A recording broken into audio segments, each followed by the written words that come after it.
সব দর্শক বন্ধুদের নমস্কার। আর আমার এই ছোট্ট ইউটিউব চ্যানেলে আপনাদের স্বাগত। আমরা আজ ভোরবেলা বেরিয়েছি সিউড়ির থেকে, আর আমাদের আজকের প্রথম গন্তব্য হচ্ছে নলটেশ্বরী সতীপীঠ। যারা আমার এই ইউটিউব চ্যানেলে প্রথমবার এসেছেন ওনাদেরকে জানিয়ে দিই, আমরা বেরিয়েছি বাংলার সতীপীঠ দর্শনে। তো এখন পর্যন্ত আমরা 7টা সতীপীঠ দেখে নিয়েছি, আর আজকে আমাদের 8th সতীপীঠ দর্শন হবে।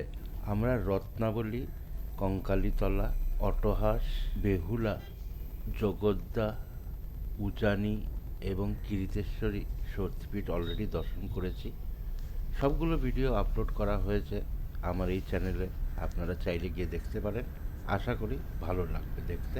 তো আজকে প্রথম আমরা নলটেশ্বরী সতীপীঠ দেখব, আর তারপরে চলে যাব নন্দিকেশ্বরী সতীপীঠ দেখতে। সঙ্গে থাকবেন, ভালো লাগবে।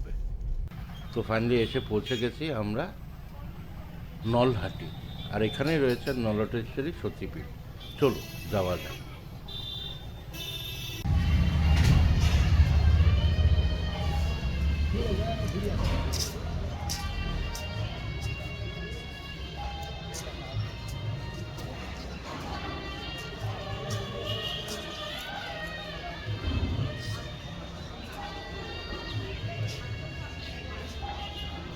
তো এই হচ্ছে নলটেশ্বরী মায়ের মন্দির। চলুন ভেতরে যাওয়া যাক। তো মোটামুটি এখানে পৌঁছতে সিউড়ির থেকে 2 ঘন্টা লেগে গেছে।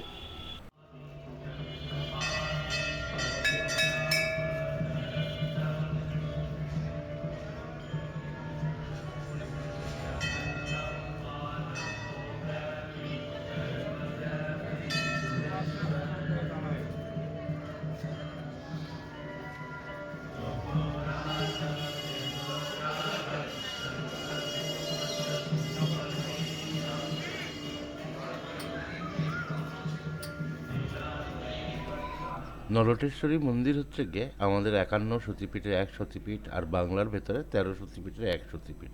এখানে মায়ের কণ্ঠনালী পড়েছিল। মন্দিরটা খুবই সুন্দর, একদম পরিষ্কার পরিচ্ছন্ন, ভিড় খুব একটা নেই।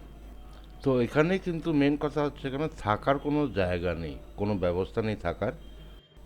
হাওড়া থেকে যদি আসেন আপনারা 6টা 5-এ গণদেবতা এক্সপ্রেস ছাড়ে সোজা এসে আপনারা নলহাটিতে নামবেন, আর ওখান থেকে অটো পেয়ে যাবেন এই মন্দিরে আসার জন্য।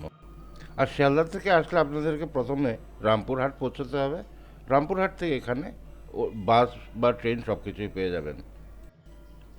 মানে ভোরবেলা কলকাতা থেকে বেরিয়ে এসে আপনাদেরকে এখানে দর্শন করে দিনের দিন ফিরে যেতে হবে।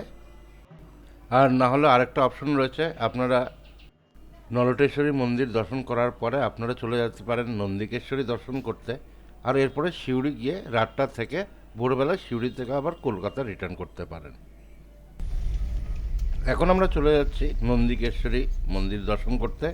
এর মধ্যে বৃষ্টি নেমে গেছে ঝমাঝম। আমরা আজকে সকালে কিন্তু সিউড়ি থেকে বেরিয়ে এসে নলটেশ্বরী দর্শন করেছি, আর এখন আমরা যাচ্ছি নন্দিকেশ্বরী, আর তারপর রাতটা আমরা আজকে সিউড়িতেই কাটাবো। সেই জন্য আমি সিউড়ি সাজেস্ট করেছি।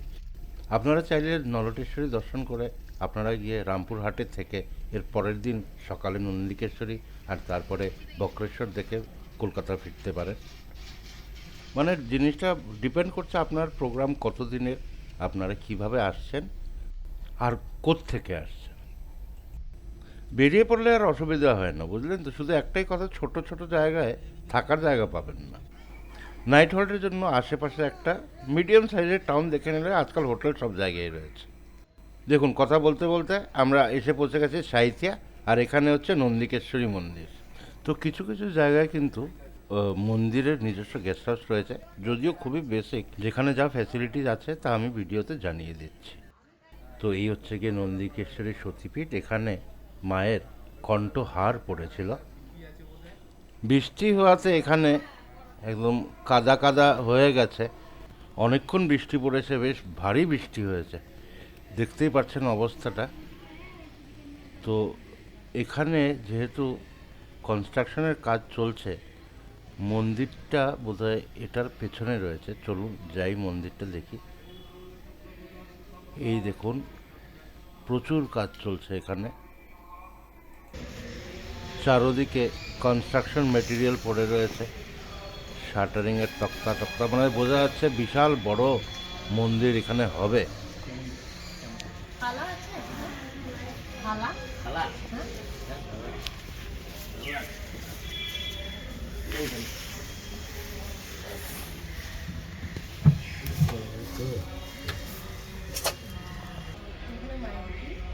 এইখানে মায়ের একান্ন একটু সতীর কণ্ঠাস্থিতে পড়েছিল, কলার বোনটা, এই বোন হাটটা, এই হাটটা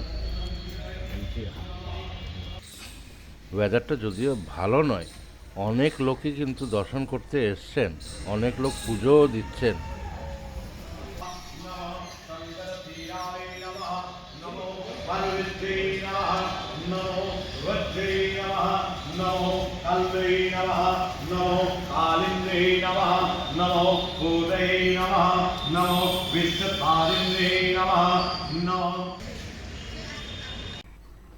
এই যে দেখছেন ওভারব্রিজটা, এটা হচ্ছে গিয়ে সাঁইথিয়া জংশনের ওভারব্রিজ। একদম স্টেশনের লাগোয়া হচ্ছে গিয়ে এই মন্দির।